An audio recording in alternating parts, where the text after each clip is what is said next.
マルティン・ハイデガーの記念碑的な著作、存在と時間は、1927年の初版以来、20世紀哲学の風景を根底から変革しました。その深遠な思想は、哲学に止まらず、文学、神学、心理学、社会学といった広範な学術分野に、計り知れない影響を与え続けています。本書の核心は、古くギリシャ哲学以来の根源的な問いである、存在の意味を再活性化させる壮大な試みであり、それを通じて、私たちはどう生きるべきか、という実存的な問いへと読者を誘います。この解説では、今なおその影響力を色あせることなく保持し続ける、存在と時間が提示する、現存在、ドイツ語でダザイン、DASEIN と呼ばれる概念の意味と、実存主義哲学との関連性について、その背景から主要概念、そして現代的意義に至るまで、深く掘り下げて解説していきます。マルティン・ハイデガーは1889年から1976年にかけて生きた人物で、ドイツ南西部のメスキルヒに敬虔なカトリック家庭の子として名を受けました。当初は司祭を志し、フライブルク大学でカトリック神学を学びましたが、教義の枠組みに限界を感じ、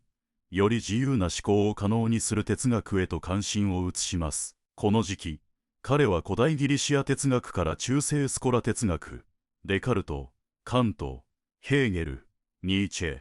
キルケゴールといった広範な思想を精力的に読み込み、自身の多層的な哲学的基盤を築きました。特にエドムント・フッサールの現象学に強く影響を受け、1916年、彼はフッサールの助手となり、事象そのものへ、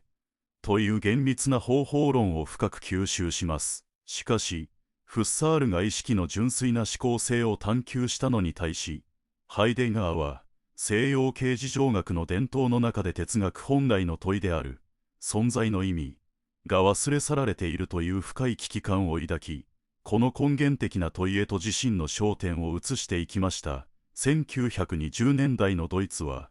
第一次世界大戦の敗戦、ベルサイユ条約、ハイパーインフレ、そしてバイマル共和国の混乱といった激動の時代にありました。伝統的な価値観や道徳、意味そのものが根底から揺らぎ、深い不安と虚無感が社会全体に蔓延していたのです。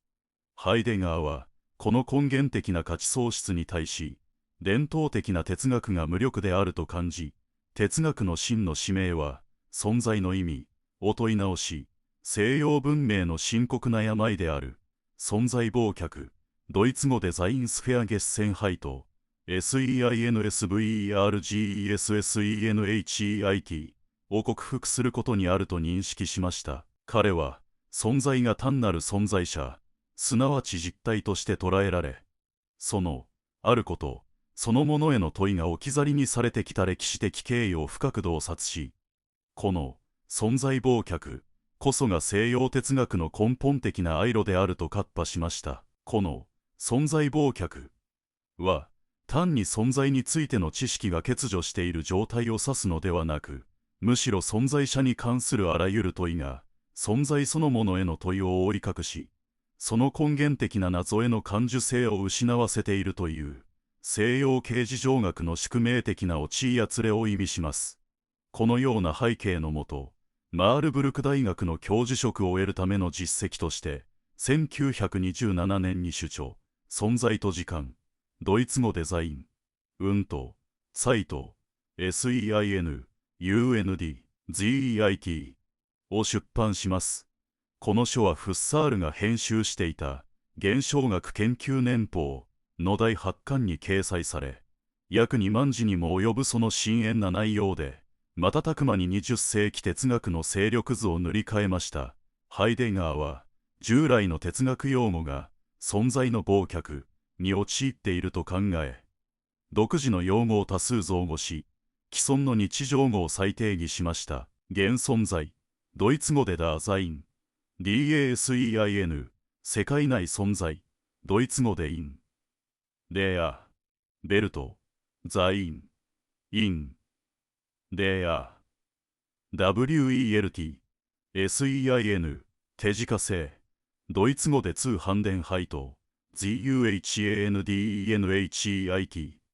など、その独特の文体は、当時の読者に深い当惑と同時に強烈な知的好奇心を与えました。彼の用語は、単に既存の概念を言い換えるのではなく、存在の新たな側面を露呈させるための厳密な概念道具として機能し、哲学思考の地平を拡張しました。これらの概念は、私たちが当たり前と考えている世界や自己の在り方を根本から問い直し、新たな思考の可能性を開くための鍵となったのです。存在と時間の冒頭で、ハイデガーは哲学が長きにわたり見失ってきた根源的な問い、すなわち、存在の意味を問い直すことこそが本書の究極目的であると、明確かつ力強く宣言します。彼は、プラトン以来の西洋哲学が、存在、ドイツ語デザイン、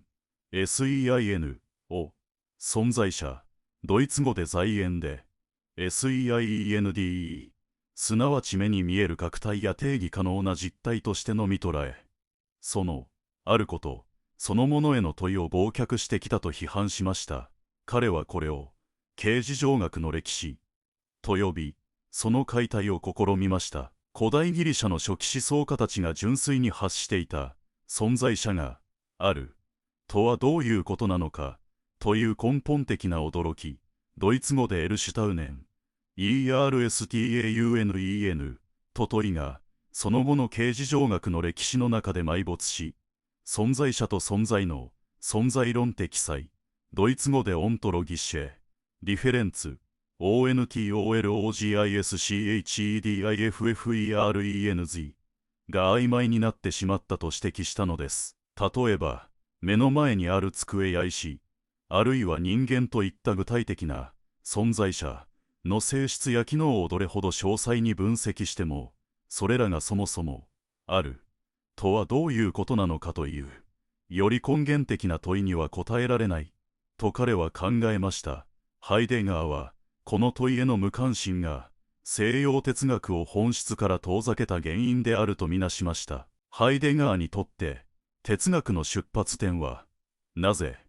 何もないのではなく、何かがあるのか、という根本的な驚きにあり、この驚きを維持することが思考を硬直化させないための鍵であると説きました。この問いは、単なる好奇心に止まらず、存在の神秘そのものへの畏敬の念に基づいています。彼はこの問いを、古代ギリシャの初期思想家たち、例えばヘラクレイトスやパルメニデスが純粋に抱いていた存在への驚きへと回帰する試みと位置づけました。彼らの思想は、まだ存在と存在者の区別が曖昧ながらも、存在そのものへの根源的な眼差しを持っていたとハイデガーは評価したのです。彼は、存在を静止した永遠の理念ではなく、時間の地平においての未理解される動的なものと定義し、存在とは、かつてあり、今あり、これからある、という時間的なプロセスそのものであるという洞察が、署名の由来となっています。この時間と存在の不可分な関係性の発見こそが、西洋形而上学の伝統を根底から揺るがす、ハイデガー哲学の最も革新的な側面の一つであり、後の現存在の時間性分析へとつながる重要な道標となりました。彼は、真にもまた、客観的な事実認識ではなく、存在が自らを開示する、無、ギリシャ語でアレーテイア、ALETHEIA の出来事として、時間の中に現れると捉えました。この壮大な探求のため、ハイデガーはフッサールの現象学を独自の形で、しかし決定的に重要に再解釈し、その方法論を導入します。彼にとって現象学は、単なる記述方法や意識の分析ツールではありませんでした。フッサールが意識の純粋な思考性を探求した超越論的現象学に対し、ハイデガーは現象学を存在者が自らを堅持するそのあり方、つまり事象そのものへ立ち戻り、存在者があるとはどういうことなのか、その根源的なあり方を直接的に体験し、解釈するための存在論的現象学へと舵を切りました。これにより、両者の道は決定的に分かたれたのです。ハイデガーは、純粋な意識の探求に止まらず、具体的な生の様態、つまり人間の現存在、ドイツ語でダーザイン、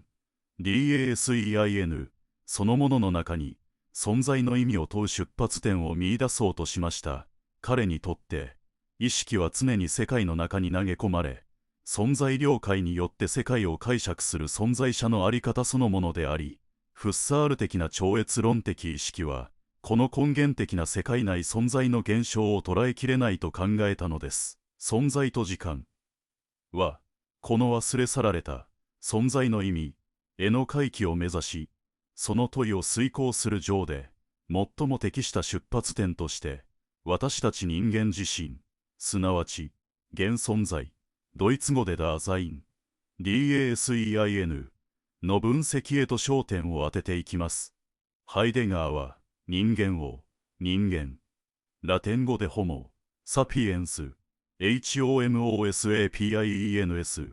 という生物学的種としてではなく、現存在、ドイツ語でダーザイン、DASEIN と呼びました。ドイツ語のダ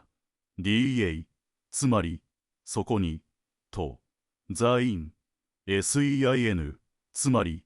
あることを組み合わせたこの言葉は、存在の問いが起きている場所、あるいは、存在が自らを開示する開かれた場、ドイツ語でリヒトウング、LICHTUNG を意味します。現存在である人間の最大の特徴は、自分が何者であるか、どう生きるべきかという、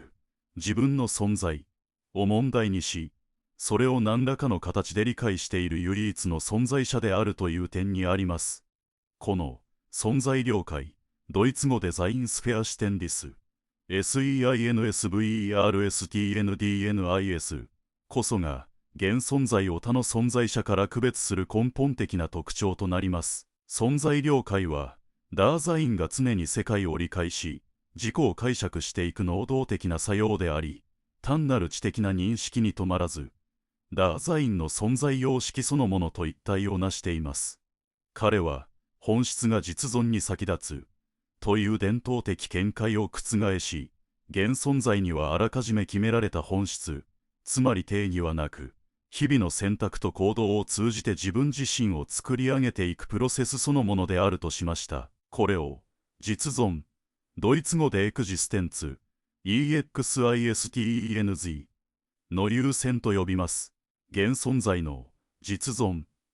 は、単なる存在者の属性ではなく、自らの存在を自らが関わるべき可能性として理解し、自己を形成していく開かれた動的なあり方そのものなのです。また、存在は常に、私自身のものであるという概念である。各事象、ドイツ語でイェマインヒカイト、JEMEINIGKEIT を強調し、他の誰でもない、この私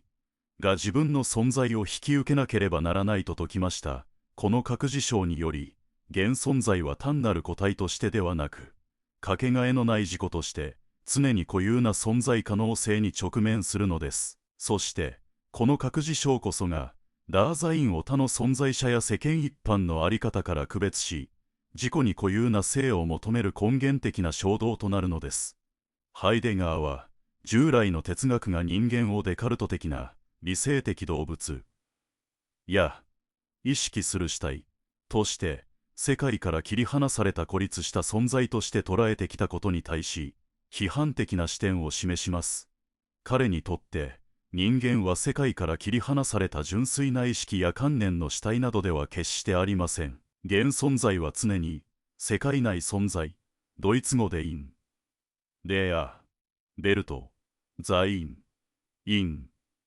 デア、WELT、SEIN としてかけがえのない世界の中に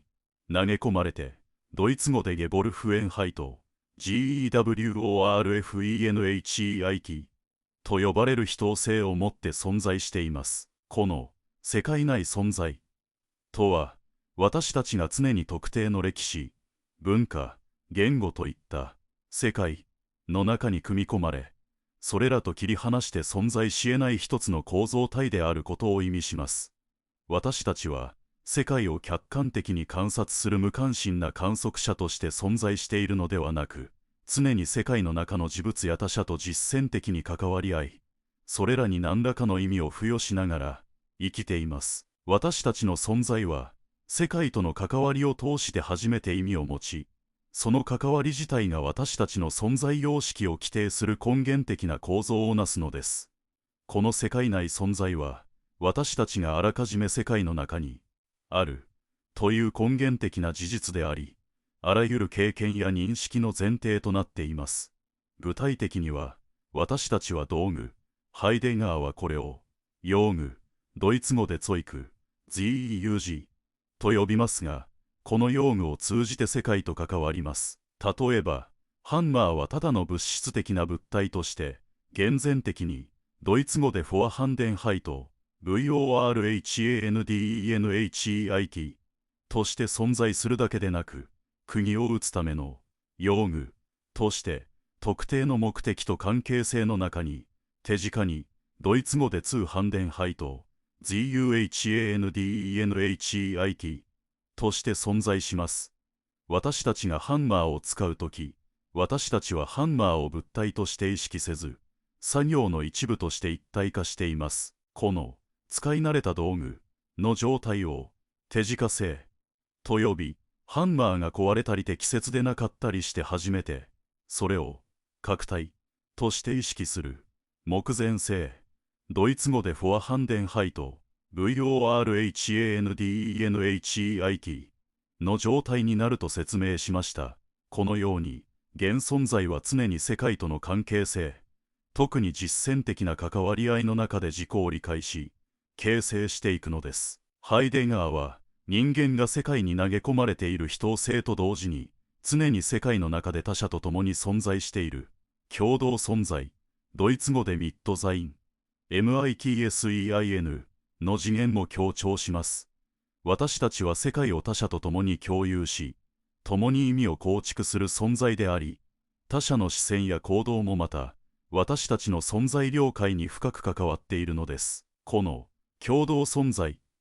は、単なる社会的な関係ではなく、ダーザインの存在構造そのものに深く根ざした不可欠な要素として捉えられます。現存在は、その存在の根源において、可能性として存在しています。しかし、日常的な私たちは往々にして、この固有な可能性から目を背け、他者や世間の規範に埋没した非本来的存在、ドイツ語でウーアイゲントリヒカイト、UNEIGENTLICHKEIT として生きています。それは、匿名的な世人、ドイツ語で出す、マン、DASMAN として、流行や常識、社会の期待に流され、自らの選択と責任を回避する生き方です。この世人は、特定の意見や行動様式を画一的に提示し、個々人の固有性を薄め、私たちは世人が言うように語り、考える、非本来的な生き方へと誘い込みます。世人とは、特定の個人を指すのではなく、誰もが世間一般に生きることで現れる、責任の分散した匿名的で平均的な共同性のあり方を指します。この匿名性は、個人が自己の決断の重さから逃れるための、ある種の逃避場としても機能します。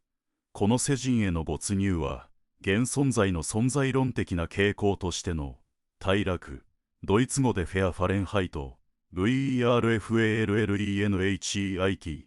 という現象として現れます。退落とは、ダーザインが自己の本来的な可能性から逸脱し、世人の流言飛語、好奇心、曖昧性といった諸現象に巻き込まれて、自己の固有性を見失っていくという、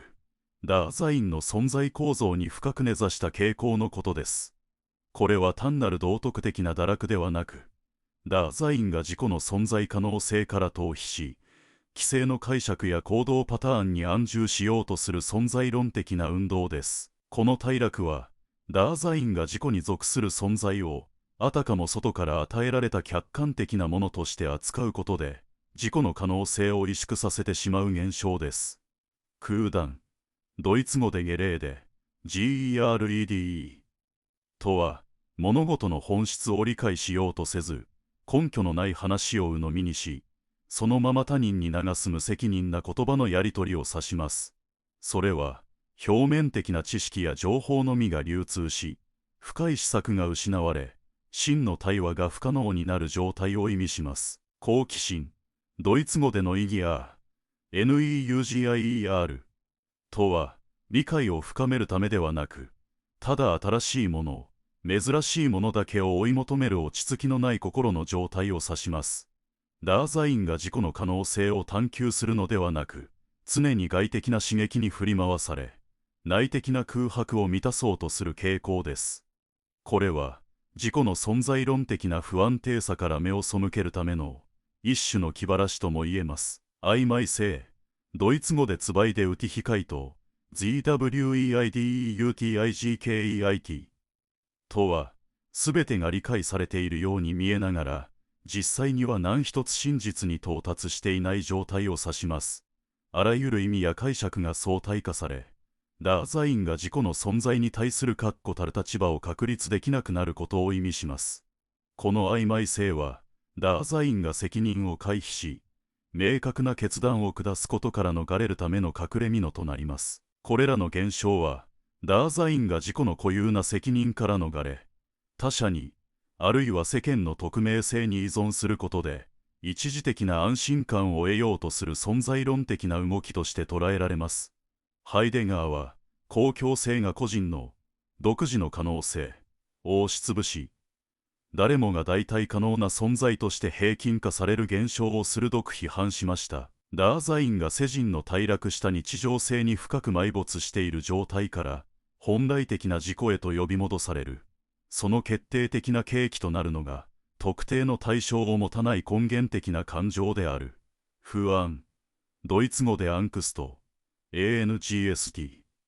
です。私たちの日常生活における一般的な、恐れ。ドイツ語で降る人。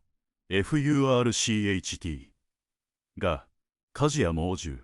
あるいは経済的な破綻といった、具体的かつ明確な危険や対象に対する感情であるのに対し、ハイデガーの言う不安は、何者について不安であるのかを特定することができない、まさに根源的な感情なのです。不安は、ダーザインを取り巻く世界全体がその意味を失い、それまでダーザインの足元を支えていた確固たる基盤が根底から揺らぎ、全体的な無意味さに直面する感情として現れます。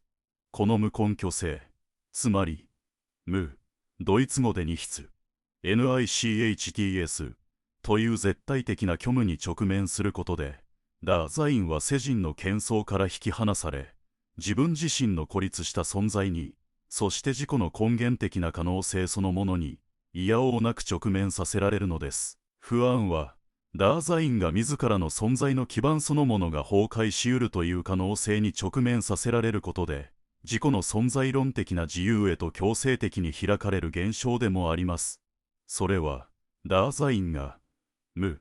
へと対峙し、自己の存在が何の根拠も持たないという事実に直面することで、初めて自己の本来的な可能性へと開かれる契機となるのです。不安がダーザインを世人の支配から孤立させ、本来的な自己の可能性へと開くとき、ダーザインは自己の最も根源的な可能性である、死への存在、ドイツ語デザイン、積む、等で、SEIN、ZUMTODE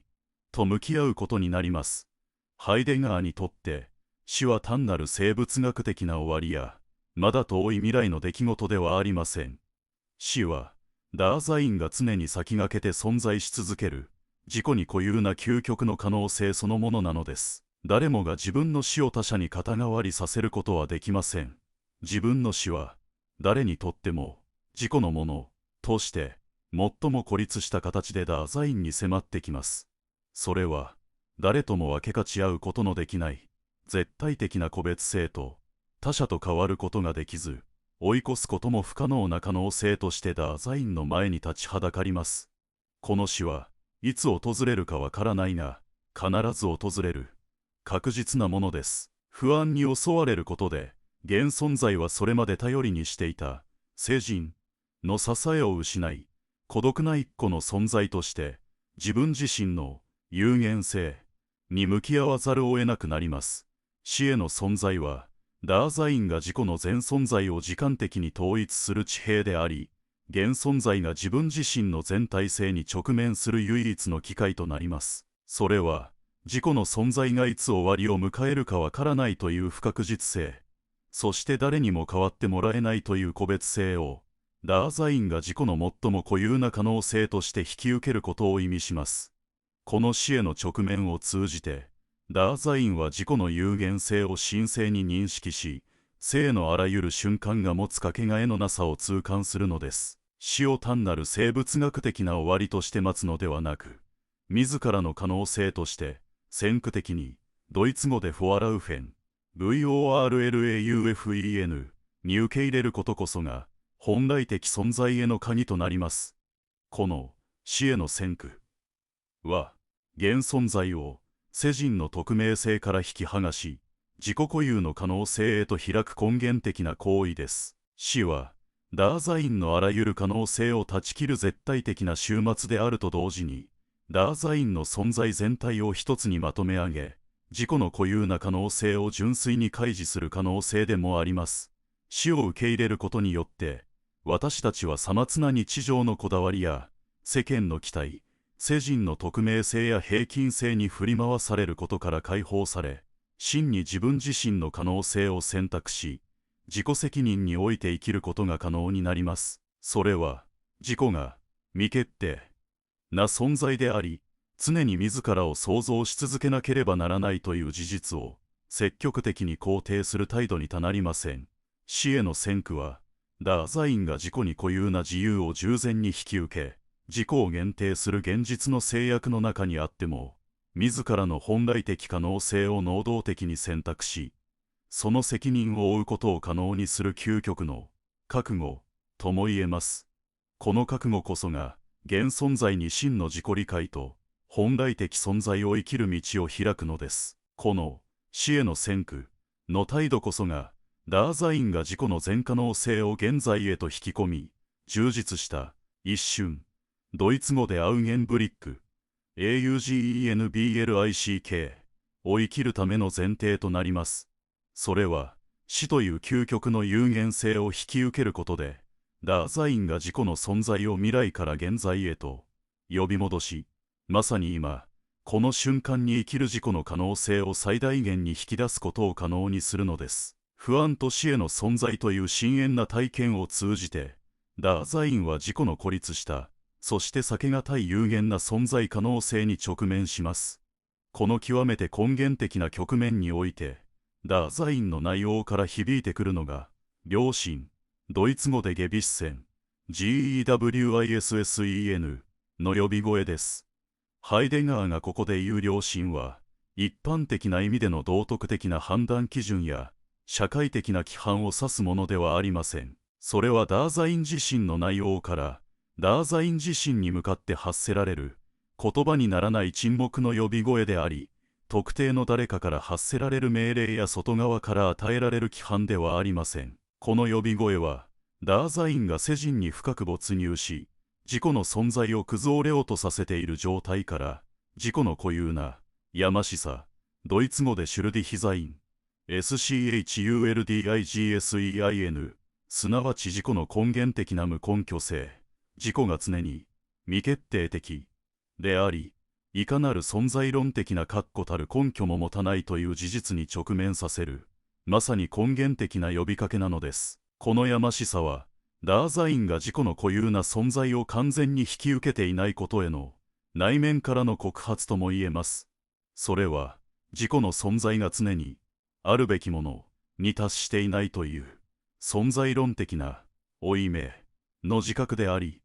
ダーザインを自己の神聖な可能性へと目覚めさせるための内在的な声なのです。良心の呼び声は、ダーザインに対して、こうあるべきだという具体的な規範や行動様式を示すのではなく、むしろダーザインが自己の存在を自己として、その究極的な可能性において引き受けようと、存在の根本的なあり方を促すものです。それは、自己の自由と責任を根源的に自覚せよという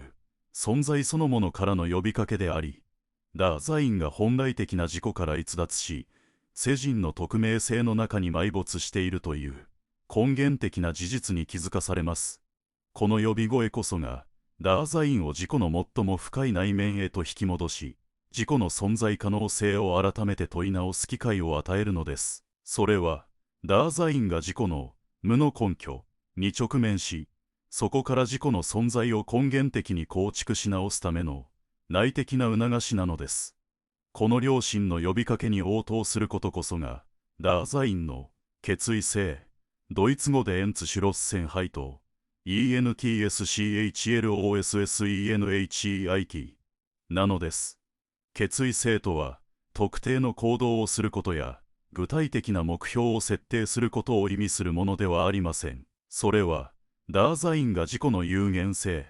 その存在の無根拠性、そして死への存在という究極の可能性を完全に引き受け、自己の固有な可能性へと向かって自らを投げかけるという存在様式そのものを指します。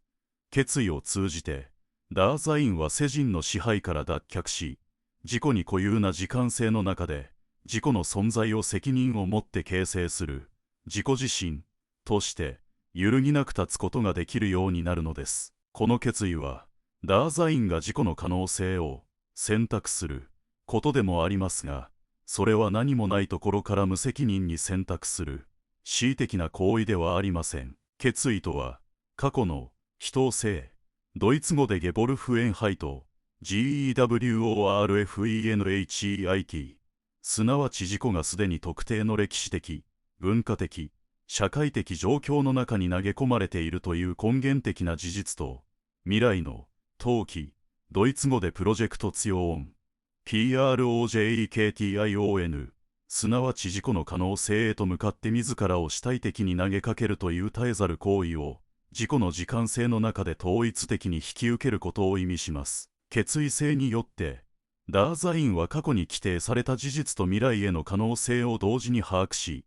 現在において責任ある選択を行うことが可能になります。それは、単に自己の欲望に従うのではなく、自己の存在全体をかけて、真に自由な選択を遂行する行為です。この決意を通じて、ダーザインは自己の本来的な実存を生きる道を開き、世人の匿名性という薄いベールから抜け出し、自己に固有な存在の意味を創造していくことができるのです。自己が唯一無二の存在であることを認識し、その責任を全うすることは、現存在が自己を、掛け金、ドイツ語でアインザッツ、EINSATZ として生きることを意味します。この、掛け金とは、ダーザインが自己の存在全体を自らの生に投じ、その結果を自己が引き受けるという、究極の責任のあり方を表現するものです。決意性は、単なる心理的な意思決定を超え、ダーザインの存在そのものが、自己の可能性へと開かれ、それに向かって自らを常に駆動していく、存在論的な動態を指し示しています。ダーザインの存在構造を分析する過程で、ハイデガーはダーザインの本質が、時間性、ドイツ語でツァイトリヒカイト、ZEITLICHKEIT にあることを明らかにしました。ダーザインは、単に時間の中に受動的に存在するのではなく、ダーザインそのものが根源的な意味において時間なのであり、この時間性がダーザインの存在を構成する最も根本的な要素であるとされます。ここでいう時間性とは、時計によって計測されるような客観的で均質な物理学的な世界時間、ドイツ語でベルトツァイト、WELTZEIT のことではありません。それは、ダーザイン自身の存在様式であり、ダーザインが自らの存在をどのように体験し、理解するのかを規定する、内的な時間構造を指します。現存在にとって、時間は過去、現在、未来が単に直線的に並んでいるものではなく、互いに深く関連し合い、織りなす形で存在している。彼の言う、脱島と、ドイツ語でエクスタティッシュ、EKSTATISCH、な構造を持つのです。この脱事象とは、ダーザインが自己の存在を常に自己の外へ投げ出し、過去、現在、未来へと張り出していく動的なあり方を意味します。ハイデガーはこのダーザインの時間性を一時性、ドイツ語でテンポラリテーと TEMPORALITT、すなわち存在そのものの時間性と区別し、第2部でこの一時性の根源を解明しようとしました。ダーザインは常に未来に向かって自らを先駆的にドイツ語で実記、フォアベークザイン、SICH、VORWEG、SEIN、つまり自己に先駆けてあるものとして登記します。この先駆的なあり方こそがダーザインの存在を構成する未来の次元を示しています。私たちは常にまだ訪れていない可能性へと向かって自己の存在を計画し、自己のであることをデザインしています。例えば、明日の計画を立てる、将来の夢を描く、あるいはある特定の目標に向かって努力するといった行為は、常に未来へと向かうダーザインの投機の明確な表れです。ダーザインは、この自己に先駆けてあることを通じて、未だ存在しないものへと自らを拡張するのです。それは単なる予測や期待ではなく、自己の存在可能性そのものを未来へと開く行為であり、ダーザインが自己を掛け金として未来へと投げ出す動体そのものです。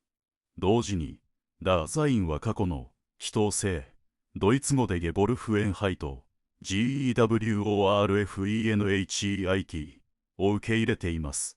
私たちは、自らが選択したわけではない状況や環境、歴史的、文化的背景の中に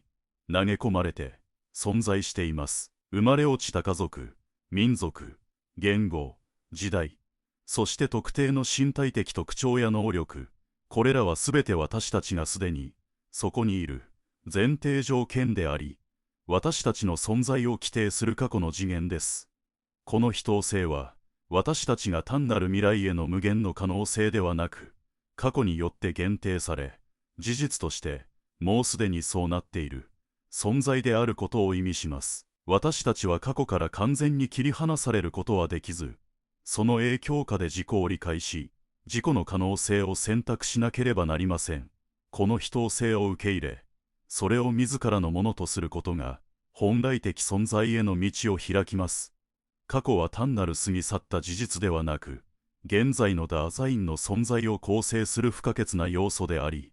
ダーザインの存在可能性を限定する地平として常に作用しています。そして、未来への投機と過去の非等性という2つの次元が統合される中で、現在が生じます。現在とは、単なる過去と未来の間の線上の点ではなく、未来への投機と過去の受け入れという、両者の緊張関係の中でダーザインが具体的な行動をとり、決断を下す場であり、彼の言う、一瞬、ドイツ語でアウゲンブリック、AUGENBLICK です。この一瞬においてダーザインは、過去の事実と未来の可能性との間で、自己の存在をかけて決意するのです。この3つの時間的次元、すなわち未来、非等性としての過去、そして現在の行動が相互に連関し、ダーザインの存在を構成する本質的な時間構造を形成しています。ダーザインは、これら3つの次元が常に共にあり、互いに影響し合うことで、自己の存在を生きているのです。ハイデガーは、この時間性を統一する根源的な構造を、気遣い、ドイツ語でゾルゲ、SORGE と呼びました。気遣いとは、ダーザインが常に自己の存在を気にかけているという、その根本的なあり方を指します。それは未来への投機、つまり自己に先駆けてあること、過去からの非等性、つまりすでにの中に存在すること、そして現在における没頭、つまり世界内存在としての関わりという3つの様態が、現存在の時間化を構成する、まさにその統一的構造なのです。ダーザインの存在全体が気遣いの構造によって時間的に統一され、それによって自己の存在を解釈し、形成していくのです。気遣いこそが、ダーザインが自己の可能性を引き受け、自己の存在を生成する根源的な運動であると同時に、世界や他者との関わりを可能にする基盤となります。それは、ダーザインが、存在、という問いを背負い、その意味を常に解き明かそうとする、根源的な存在論的責任の表明でもあります。このダーザインの時間性が、その、歴史性、ドイツ語でゲシ一人非回答、GESCHICHTLICHKEIT を生み出します。ダーザインは、個人的な時間だけでなく、共同体の伝統や文化、歴史の中に、人を生として投げ込まれています。私たちは、先人たちの歩んできた道を継承し、その影響を受けながら、自分自身の歴史を形成していきます。例えば、特定の言語や習慣、価値観は、私たちが生まれながらにして受け継ぐ歴史的遺産であり、私たちの思考や行動の枠組みを形作ります。本来的存在とは、この時間性と歴史性を自覚し、過去の非当性を単なる既成事実として受け入れるだけでなく、それを、反復、ドイツ語でビーダーホールング、WIEDERHOLUNG、することによって、未来の可能性へと向かって自己を、先駆的に決意、ドイツ語でエンツシュロッセンハイト、ENTSCHLOSSENHEIT、することによって、自らの歴史を主体的に選び取っていくことです。ハイデガーにとって、反復とは、単に過去を模倣したり繰り返したりする行為ではありません。それは、過去の出来事や可能性を、現在のダーザインにとっての新たな可能性として、積極的に引き受け、それらを未来の陶器へと統合していく、創造的な行為を意味します。つまり、過去の神聖な可能性を再び自らのものとすることで、ダーザインは未来へと開かれ、自己の歴史を自ら創造する主体となるのです。この先駆的な決意こそが、現存在が時間の中でいかに生きるべきかという問いに対するハイデガーからの重要な示唆であり、それは自己の死の可能性を前もって引き受けることと密接に結びついていきます。真に歴史的であるとは、単に過去を繰り返すことではなく、過去の神聖な可能性を反復し、未来に向かって開かれた自己を創造することにあるのです。ダーザインの歴史性は、過去から未来へと絶え間なく続く自己生成のプロセスであり、決意性を通してのみ、その本来的な様態が実現されます。それは、過去の伝統を単に踏襲するのではなく、それを批判的に受容し、未来の新たな可能性を切り開くという、ダーザインの存在論的な責任を明確にするものです。本来、存在と時間は全2部構成で計画されていましたが、実際に出版されたのは第1部の第2編までです。ハイデガーは、現存在の分析を行った第1部に続いて、第2部において、時間の根源としての存在論的構成要素の展開と、存在論的歴史の繰り返しという、さらに重要なテーマを記述する予定でした。彼は、第1部で詳細に分析された現存在の時間性こそが存在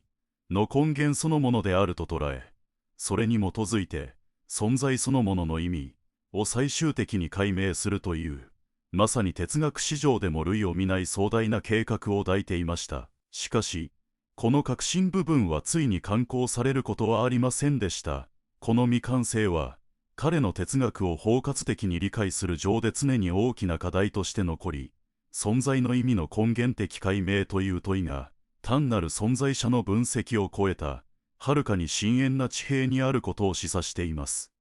第2部が未完に終わったこと自体が、存在の意味の問いが人間の思考の限界を超えた、まさに存在そのものの謎に属することを示唆しているとも言えるでしょう。この未完は、20世紀後半のハイデガー哲学の展開、特に、展開、ドイツ語でケーレ、KEHRE、と呼ばれる彼の思想の劇的な変化に絶大な影響を与え、その解釈をさらに複雑で多層的なものにしています。展開以前のハイデガーが人間中心的な現存在分析を通じて存在の意味を問うたのに対し、展開後の彼は、より、存在そのものの真理、すなわち存在が自らを開示する出来事としての存在の明け、ドイツ語でリヒトウング、LICHTUNG へと焦点を移しました。彼は、存在が人間によって支配されるのではなく、むしろ存在が人間に与えられるものであると考えるようになります。このパラダイムシフトは、存在者が存在を規定するという西洋形事情学の伝統的思考からの根本的な離脱を意味し、ハイデガー哲学の奥深さと、その未解明な可能性を示しています。存在の明けは、人間がその中で存在に出会い、存在を理解する場であり、人間の意識や主体性から独立した存在そのものの出来事として捉えられました。未完の状態であっても、存在と時間は実存主義、ポスト構造主義、解釈学、さらには現代の認知科学にまで多大な影響を及ぼし続けています。マルティン・ハイデガー自身は、自身が実存主義者と呼ばれることには抵抗を示しました。彼にとって、存在と時間における現存在分析は、存在の意味の問いへの第一段階に過ぎず、究極の目標は人間という存在者の分析を超えて、存在そのものの真理を明らかにすることにありました。ジャン・ポール・サルトルらの実存主義が、ある種の人間中心主義的な色彩を帯びていたのに対し、ハイデガーは存在の意味を問うことこそが哲学の本質であり、人間はあくまでその問いの場、すなわち、存在の明けの場所としての意味を持つ、と考えていたのです。彼は1947年に発表したジャン・ボーフレに宛てた公開書簡、ヒューマニズムについて、ドイツ語でブリーフ・ユーバーデン・フーマニスムス、BRIEF、BER、DENHUMANISMUS の中で、サルトルの実存は本質に先立つという言葉が自身の意図を誤解していると指摘しました。ハイデガーにとって実存とはあくまで現存在の在り方を指す言葉であり、それを先に置くことは本質的な問いである存在そのものを問うことからそれるとみなしたのです。サルトルの実存主義が人間の自由と責任を強調するあまり、存在の根源的な謎への問いを希薄化させ、結果的に人間という存在者への問いに還元してしまったと彼は考えました。ハイデガーは、人間は存在の番人、ドイツ語でヒューター、HTER であり、存在そのものの声に耳を傾けるべきだという、より謙虚な人間観を提示したのです。それでもなお、存在と時間が現代社会において問いかける、私たちはどう生きるべきか、という問いは、普遍的な意味を全く色あせることなく保持し続けています。現代は、グローバル化、情報化、そして科学技術の急速な進展によって、私たちの生活はかつてないほど豊かになり、多様な選択肢に満ちています。しかし同時に、個人の主体性や自己責任がますます問われる時代でもあります。画一化された価値観や他者との比較の中で自己の存在を見失いがちな現代社会において、ハイデガーが提起した現存在という概念は、私たち一人一人が自己の固有な存在と向き合い、不安や死といった根源的な事実から目を背けずに、自らの生を主体的に選び取る勇気と責任を促します。それは、人生の目的や意味が外部から与えられるものではなく、自己自身の存在可能性の選択と決意によって創造されるものであることを示唆しています。ハイデガーの思想は、現代人が直面する自己喪失の危機に対し、内的な覚醒を促し、人間存在の根源的な自由と責任を再認識させる強力なメッセージを投げかけています。それは、単なる自己啓発の域を超え、個人の存在論的な根源を揺さぶり、真の生の意味を問い直すことを求める、普遍的な呼びかけなのです。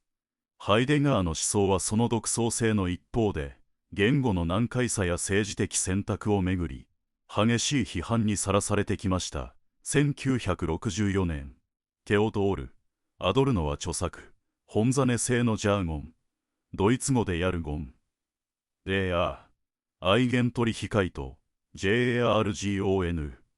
レア、EIGENTLICHKEIT において、ハイデガーの用語体系を痛烈に批判しました。アドルノは、ハイデガーが用いる、存在、本来性、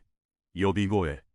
といった言葉が、具体的な歴史的、社会的文脈を欠いた空虚な権威主義的レトリック、つまりジャーゴンに変質していると指摘しました。それは、社会の病理を覆い隠し、現実の不条理から目を背けさせるための抽象的な言葉遊びであると喝破したのです。アドルノの批判は、哲学が社会と歴史から切り離されることの危険性を鋭く問いかけ、具体的な人間存在の苦悩に対する哲学的責任を強調しました。また、ハイデガーは1933年4月にフライブルク大学の総長に就任し、国家社会主義ドイツ労働者党、ドイツ語で NSDAP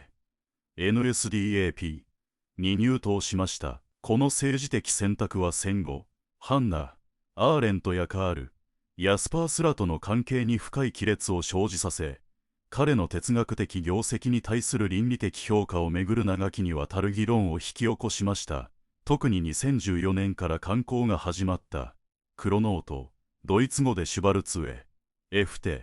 SCHWARZEHEFTE には、彼の哲学的思考と反ユダヤ主義的な言説が結びついた記述が発見され、思想そのものの根底が問われる事態となりました。これは、彼が存在の意味を問いながらも、具体的な歴史的状況における存在者、つまり人間への配慮を欠いたのではないかという痛烈な批判につながっています。彼の哲学が、その深遠さにもかかわらず、特定の歴史的、政治的状況において倫理的盲点を持っていた可能性は、哲学研究における重要な課題として今日まで議論され続けています。エマニュエル・レヴィナスは、ハイデガーの哲学が、存在、英語でビーイング、BEING の探求に没頭するあまり、他者に対する倫理的責任を軽視していると批判しました。レヴィナスは、存在論、英語でオントロジー、ONTOLOGY が倫理学、英語で6、ETHICS に先行するハイデガーの構造を全体主義的であると論じ、他者の顔、フランス語でビザージュ、VISAGE との出会いこそが哲学の第一歩であるべきだと主張しました。彼にとって、他者の顔は、私に絶対的な倫理的命令を発する、無限なるものの現れであり、この出会いこそが、自己中心的な存在論から倫理へと向かう道を開くのです。レヴィナスは、ハイデガーの存在論が他者の異多性を還元し、自己の同一性の枠内に閉じ込めてしまう危険性を指摘し、哲学の真の使命は、他者への応答責任にこそあると訴えました。この批判は、倫理学を存在論に先行させるという、現代思想における新たな地平を切り開くことになりました。ハイデガーは自身を、存在論者、と定義し、実存主義のラベルを拒みましたが、フランスの実存主義者たちに決定的な影響を与えました。ジャン・ポール・サルトルは1943年の主張、存在と無、フランス語でレールネアン、L、KRE、ET、ル、NANT において、ハイデガーの現存在、ドイツ語でダーザイン、DASEIN の分析を基盤に据えつつも、その解釈において独自の路線を歩みました。サルトルが、実存は本質に先立つ、と宣言し、人間の絶対的自由と陶器を強調したのに対し、ハイデガーはこれを、人間の主体性を基盤とする西洋形事情学の最終形態として批判しました。ハイデガーにとって、サルトル流の実存主義は、存在の意味という根源的な問いからはぐれ、人間という存在者の自由を過度に特権化することで、かえって存在忘却を深めているとみなされたのです。彼は人間が自己の存在を根源的に問い直す前に、自由を絶対的なものと捉えることは、存在の根源的な与えられ方を無視するものであり、単なる主体性の形而上学の変装に過ぎないと考えていました。1947年、ヒューマニズムについてでは、サルトル流の実存主義とは明確に一線を画し、私の関心は人間の実存そのものではなく、存在の意味、ドイツ語でズイン、フォン、ザイン、SINNVON、SEIN にあると改めて強調しました。アルベール・カミュは1942年のシーシュポスの神話、フランス語でル、ミート・ド・シシフ、LE、MITHE で、SISYPHE の中で、ハイデガーの不安や死への存在に触れています。カミュは、ハイデガーが不安を通じて存在の根源を見ようとしたことを評価しつつも、そこから宗教的、形而上学的な飛躍を試みる傾向を否定し、解決のない不条理を直視し続けることを説きました。カミュは、人生の意味の不在という不条理を苦悩すべき対象としてではなく、むしろ人間の反抗と自由の源泉として肯定し、その中で人間がいかに充実した生を生きるかという独自の倫理を構築しました。ハイデガーが存在の意味を追求したのに対し、カミュは意味の不在の中での人間の実存そのものを問い直した点で、共通の地平に立ちながらも異なるアプローチを示しました。カミュは死への直面から逃避せず、この不条理な世界の中で人間の尊厳をいかに保つかという、より実践的な問いに焦点を当てたと言えるでしょう。存在と時間の議論は、20世紀後半から現代にかけて、ポスト構造主義や技術哲学、環境学などの分野で再定義され、その射程は広がり続けています。ジャック・デリダは、ハイデガーの存在論的際、ドイツ語でオントロギッシェ、ディフェレンツ、ONTOLOGISCHE、DIFFERENZ の概念を継承しつつ、それを脱構築、フランス語でコンストリュクシオン、DCONSTRUCTION へと発展させました。ハイデガーが西洋哲学を存在の忘却の歴史として解体しようとした試みは、デリダによって、あらゆる中心的権威や意味の固定性を問い直す、ポストモダン思想の先駆的な潮流となりました。デリダは、ハイデガーがまだ言語の形而上学的側面にとらわれていた可能性を指摘しつつも、テキストの解釈をめぐるその探求をさらに推し進め、存在論的才を、意味の絶えざる遅延と才化の運動として捉え直しました。後年の思想も含め、ハイデガーは現代技術が人間や自然を単なる、代替可能な資源、ドイツ語でゲシュテル、GESTELL としてのみ捉える危険性を鋭く指摘しました。1949年の講演、枠組み、ドイツ語で出す、ゲシュテル、DASGESTELL や1953年の技術への問いで示された洞察は、技術が単なる手段ではなく、存在者をある特定の仕方で開示するあり方そのものであると喝破しました。技術は世界を資源として支配し、効率性と計算可能性の名の下に全てを枠組み、ドイツ語でゲシュテル、GESTELL の中に組み込むことで、存在の神秘性や固有性を覆い隠してしまうというのです。この枠組みは、単に人間が技術を操作するだけでなく、人間存在そのものが技術によって挑発され、その中で特定の存在様式を強いられるという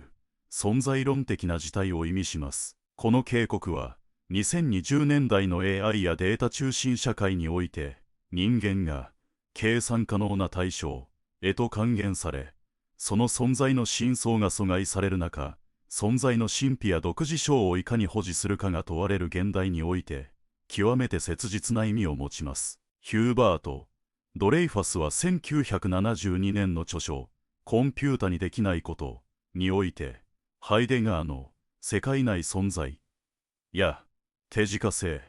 の概念を持ち、未体性を持たない AI が人間のような意味を理解することや、状況に即した実践的な知性を獲得することの限界を予見しました。彼の洞察は、技術が人間の存在様式を根本的に変えうる可能性と、その限界を浮き彫りにしています。さらに、ハイデガーが説いた、居住すること、ドイツ語で忘年、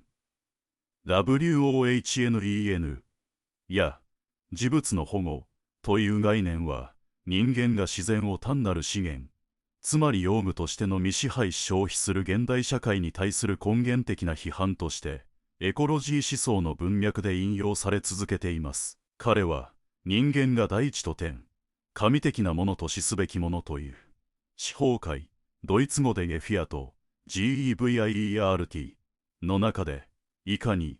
私的に居住すべきかを問い、存在を保護する本来的な人間存在の在り方を模索しました。この思想は、単なる環境保護を超え、人間と自然、技術との根源的な関係性を問い直す現代の課題に対し、深い示唆を与えています。それは、現代社会が失いつつある、世界の明けを取り戻し、存在が自らを開示する出来事として世界を体験し直すことの重要性を訴えるものです。存在と時間が提示する、どう生きるべきかへの問いは、特定の倫理綱領や具体的な行動規範を直接的に提示するものではありません。彼の哲学的な探求の目的は、個別の道徳的教訓を説くことではなく、むしろ人間、すなわち、現存在、ドイツ語でダザイン、DASEIN の存在そのものが持つ根源的な構造を、時間性という視点から徹底的に解明することにありました。しかし、彼の精緻を極めた現存在分析は、この普遍的な問いに対し、既存のいかなる哲学も成し得なかった、深く、そして本質的な存在論的示唆を私たちに与え続けています。ハイデガーは、私たちが自身の存在をより、本来的な、ドイツ語でアイゲントリヒ、EIGENTLICH、な様態で生きるための道筋、その可能性を、現代社会に生きる私たちに示そうと試みたのです。本来的な自己、ドイツ語でアイゲントリヘス、ゼルプスト、EIGENTLICHES、SELBST として生きるということは、他者の視線や社会的な評価、世間一般の常識、あるいは、世人、ドイツ語で出す、マン、DAS、マン、と呼ばれる匿名的で平均的な存在の圧力に安易に流されることなく、自己に固有な、かけがえのない可能性を自らの責任において明確に引き受け、それを揺るぎない、決意、ドイツ語でエンツシュロッセンハイト、ENTSCHLOSSENHEIT、をもって現実の世界で具体的に実現していくことを意味します。この本来的な自己への道は、まず、自己の存在が有限であり、いずれは避けがたく、死を迎えるという紛れもない事実を目をそらさずに直視することから始まります。そして、その死という究極の事態を、自己にとって最も固有な、そして究極の可能性として先駆的に把握する態度、すなわち、死への存在、ドイツ語デザイン、積む、等で、SEINZUMTODE、へと身を置くことこそが、その出発点となります。死は、現存在のあらゆる可能性を断ち切る絶対的な終焉であると同時に、私たちの有限な存在全体を統一し、個々人の固有な可能性を強烈に自覚させる唯一無二の視点をも提供します。死を深く意識することで、私たちは自身の存在が、与えられた、既成の何か、ではなく、有限でありながらも自らが創造すべきプロジェクトであるという痛切な自覚に駆られ、そのプロジェクトをいかに生きるべきかという、最も根源的な問いへと向き合わざるを得なくなるのです。本来的存在は、自己の有限性を認識し、その制約の中でこそ真の可能性が開かれるという、逆説的な洞察に根ざしています。この死への先駆、ドイツ語でフォアラウフェン、積む等で VORLAUFEN、ZUM、KODE という覚悟を通じて、現存在は、世人、ドイツ語で出す。MAN、DASMAN が提供する安易な共同体の中での自己阻害や、匿名性に埋没する快適さから脱却し、自己の根源的な孤独な自由と、その自由に伴う重い責任に初めて真に直面します。そして、内に響く、良心、ドイツ語でゲビッセン、GEWISSEN の呼びかけを聞き取り、現存在がまだ自身の可能性を十分に実現していないこと、あるいは責任を回避しているという、いわば存在論的な、負い目、ドイツ語でシュルト、SCHULD を引き受けることで、自己をその根源的な自由へと全身全霊で、陶器、ドイツ語でプロジェクト強音、PROJEKTION、する、決意、へと至ります。この決意とは、漠然とした将来への希望や、他者との比較に基づく相対的な自己評価によって形成されるものではなく、自己の存在そのものが持つ根源的な可能性に、全身全霊で、そして一切の妥協なく向き合うことです。それは、特定の職業を選んだり、あるいは特定のライフスタイルを送ったりすること自体が、本来的な生き方なのではなく、どのような具体的状況にあっても、自己の存在の有限性と固有な可能性を常に自覚し、その重い責任を自ら引き受けるという、